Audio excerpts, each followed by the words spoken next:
Have any of you heard the phrase, "We make plans and God laughs"? I had plans for today's worship to be all about sermon, to be all about names. And it is a little bit, but it's not quite what I had in mind. And so I have to give credit where credit is due.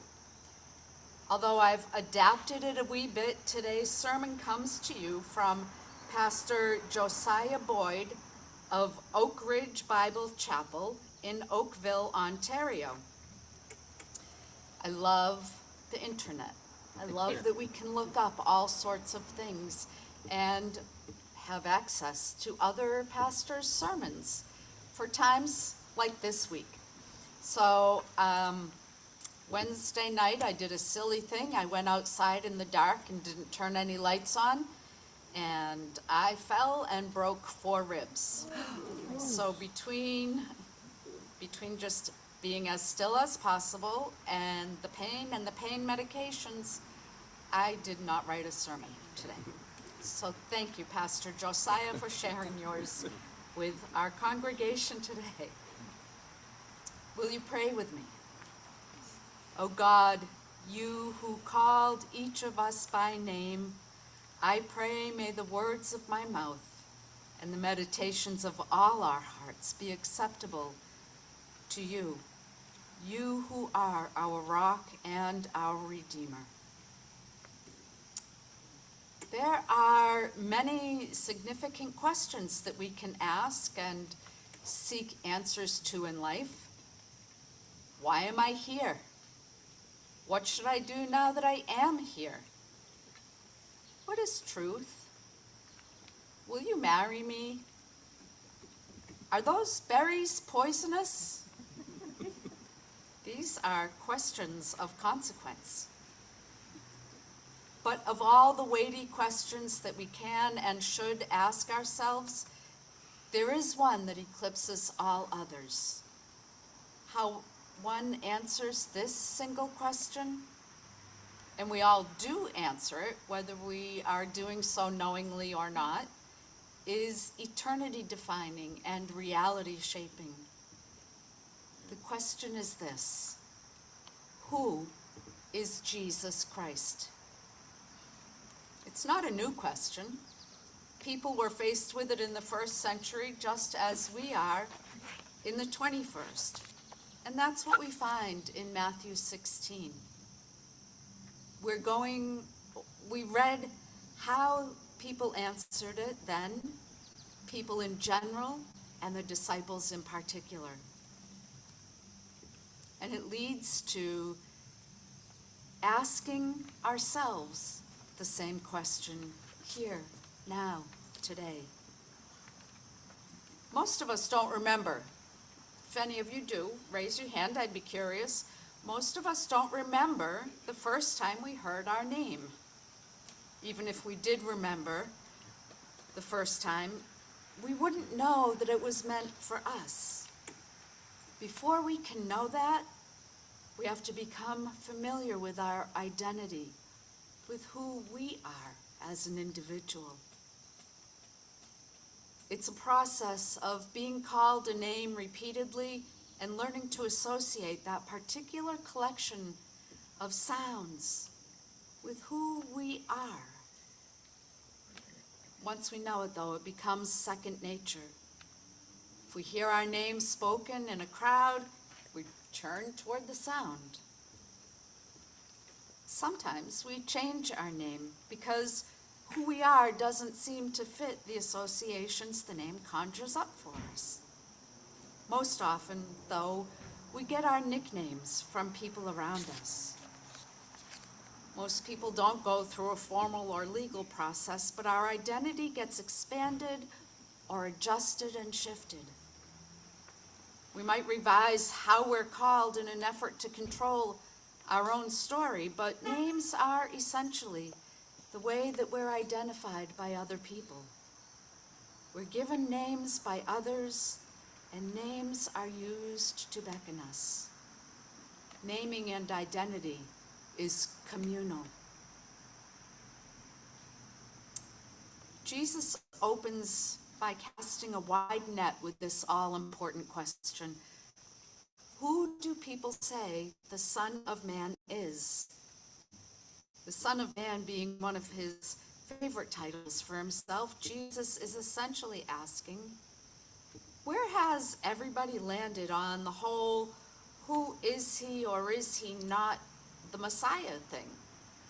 What's the public opinion on my identity, he's asking. What do the people say? And the disciples respond with the results of their informal poll. Notice the supernatural element to their answers. For Jesus to be John, Elijah, Jeremiah, or another of the prophets, that would mean they'd come back from the dead. The people, in other words, recognize that in Jesus, something special is going on. That when he speaks, it's not merely the words of men, and that his appearing is connected in prophecy or to prophecy, because the Old Testament says that one like Elijah would come.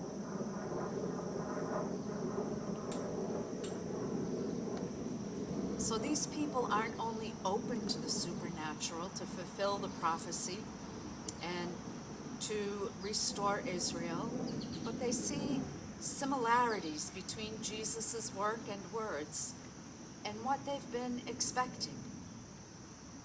But they're also wrong. Jesus isn't John or Jeremiah. The people have failed to connect the dots and instead have rejected Jesus' true identity. And that leads to judgment. Just as responding in faith to God's revelation brings more revelation, so rejecting God's revelation leads to the removal of revelation.